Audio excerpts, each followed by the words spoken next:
तुम्हीही नकळतपणे कुठल्या माध्यमातून दूध आणि मीठ सोबत खात आहात का? किंवा सतत होणारी ॲसिडिटी आणि थकवा यांचे कारण तुमच्या औषधात नसून तुमच्या ताटामध्ये लपलेलं असू शकते.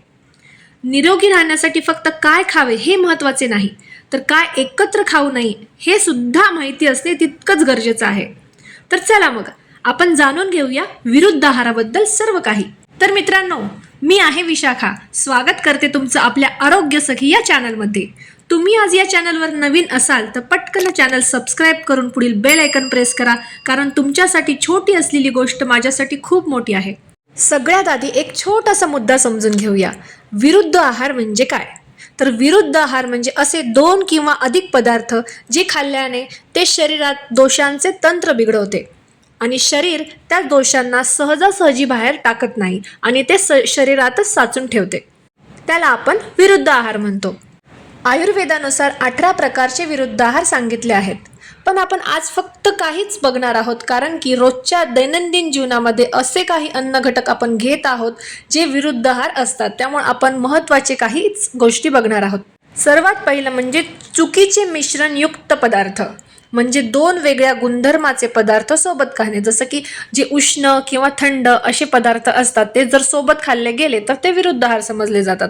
आता आपण त्याचे काही एक्झाम्पल्स बघूया. जसं दूध आणि मीठ. जर मग आपण दूध, चहा आणि चपाती खातो, म्हणजे चहामध्ये दूध आणि चपातीमध्ये मीठ असतं, तर हे सुद्धा विरुद्ध आहार आहे. किंवा चहा आणि खारे बिस्किट, पास्ता, कारण पास्तामध्ये दूध टाकतो आपण आणि त्यामध्ये मीठ सुद्धा जातं, त्याच्यामुळे हे विरुद्ध आहार आहे. किंवा आपण संध्याकाळी चहा आणि चिवडा सोबत खातो, मुरमुऱ्याचा चिवडा, त्याच्यामध्ये मीठ असतं, ते सोबत खातो, तो एक विरुद्ध आहार समजला जातो. तसेच दूध आणि आंबट फळे, जसं की कुठलेही मिल्कशेक असू द्या, हे विरुद्ध आहार आहेत. दूध आणि दही सोबत खाणे टाळावे. दूध खाल्लंय आणि लगेच दही खातोय आपण, असं करणं शक्यतो टाळावं. दूध आणि मासे, कारण दूध हे थंड असतं आणि मासे हे गरम असतात, ते वेगवेगळ्या गुणधर्माचे असतात. त्यानंतर दूध आणि मुळा, दूध आणि केळी, म्हणजे जसं की शिकरण झालं, फ्रूट कस्टर्ड झालं, वेगवेगळे मिल्कशेक्स झालं, हे विरुद्ध आहार समजले जातात. त्यानंतर टरबूज हे अशी गोष्ट आहे, असं फळ आहे की त्यासोबत काहीच चालत नाही. त्यामुळे टरबूज खाल्ल्याच्या नंतर लगेचच पाणी देखील चालत नाही, किंवा टरबूजासोबत तुम्ही कुठला आहार घेत आहात हे विरुद्ध समजले जाते आणि जे तुमच्यासाठी खूप घातक असते. त्यामुळे ब्रेकफास्टमध्ये जर तुम्ही ब्रेकफास्ट करत असाल आणि सोबत डिशमध्ये जर वॉटरमेलन घेत असाल तर हे एकदम चुकीचं आहे, ते आजच बंद करा. त्यानंतर कांदा आणि दही सोबत खाणे, जसं की आपण कांदा आणि दही घालून त्याची कोशिंबीर बनवली जाते, ही शक्यतो टाळावी. त्यानंतर दही गरम करून खाणे टाळावे, कारण आपण दही खातो किंवा दही टाकून एखादी करी बनवून खातो, पण तिला जास्त वेळ जर उकळलं तर त्यामध्ये टॉक्सिक बॉडी तयार होतात. किंवा कढी आपली पारंपरिक आहे, कढी ही जर जास्त वेळ उकळली तर त्यामध्ये टॉक्सिक बॉडी तयार होतात आणि जे विरुद्ध असतं. त्यानंतर दही आणि मांस हे शक्यतो विरुद्ध आहार आहेत. त्यानंतर मासे आणि अंडी दोन्ही सेम प्रोटीन युक्त पदार्थ सोबत खाल्ल्यास शरीरावर त्याचा ताण पडतो आणि शरीरात टॉक्सिक मटेरियल तयार होते. आता आयुर्वेदाने दुसरा प्रकार विरुद्ध आहाराचा सांगितला आहे, तो म्हणजे संस्कार विरुद्ध आहार. म्हणजे पदार्थ तयार करण्याची प्रक्रिया चुकीची वापरणे. जसं की मध गरम पदार्थात टाकून त्याचे सेवन करणे, जसं की गरम पाण्यात जर तुम्ही मध टाकून जर ते पित असाल तर हे चुकीचं आहे. दही गरम करणे, जसं मी तुम्हाला मगाशीच सांगितलं. तळणीसाठी वापरलेले तेल पुन्हा पुन्हा तळणीसाठी वापरणे. त्यानंतर आंबवलेले जे पदार्थ असतात, जसं आंबवलेलं जे बॅटर आहे ते फ्रीजमध्ये ठेवून परत बाहेर काढून एकदम थंड पण असल्यावरच त्याचा डोसा, इडली बॅटर लगेच गरम आचेवर लावणे, त्यामुळं हे शरीरात टॉक्सिक बॉडी तयार करतात.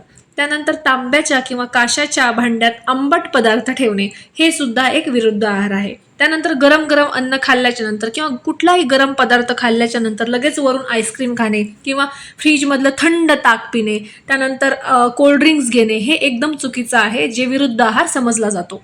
त्यानंतर तिसरा विरुद्ध आहाराचा प्रकार म्हणजे मात्रा विरुद्ध. मात्रा विरुद्ध म्हणजे 2 गोष्टी समप्रमाणात खाणे. तर अशा कुठल्या 2 गोष्टी आहेत ज्या समप्रमाणात खाल्ल्यावर त्याला विष समजलं जातं? जसं की मध आणि तूप.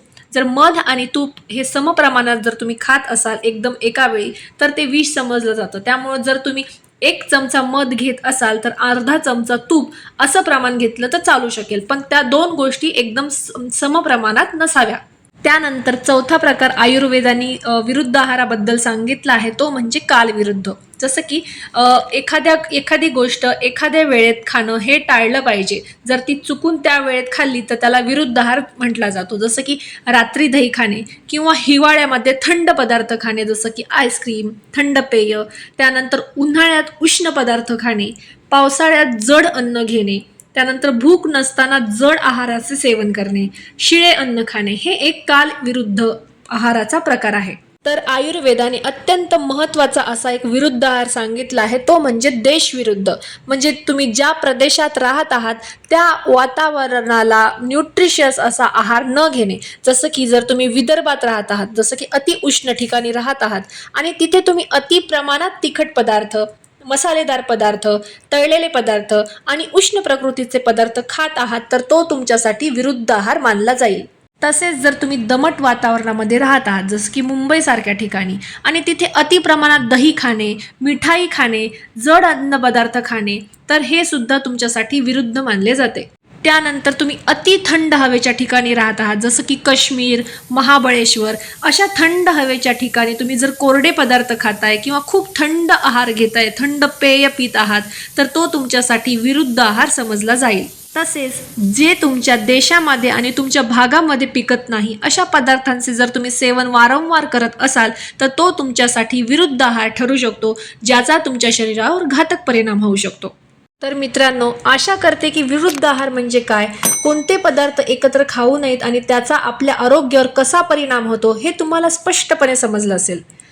आपण रोज जे खातो त्याचा थेट परिणाम आपल्या शरीरावर होत असतो, त्यामुळे योग्य आहार निवडणं हे खूप महत्त्वाचं आहे. हा व्हिडिओ तुम्हाला उपयोगी वाटला असेल तर नक्की लाईक करा, शेअर करा आणि चॅनलला सबस्क्राईब करायला विसरू नका. ज्या मनात काही शंका असतील तर कमेंटमध्ये जरूर विचारा आणि मी नक्की उत्तर देण्याचा प्रयत्न करेल. अशाच हेल्दी आणि उपयोगी माहितीसाठी पुन्हा भेटूया पुढच्या व्हिडिओमध्ये. तोपर्यंत स्वतःची काळजी घ्या आणि आपल्या कुटुंबाची काळजी घ्या. धन्यवाद.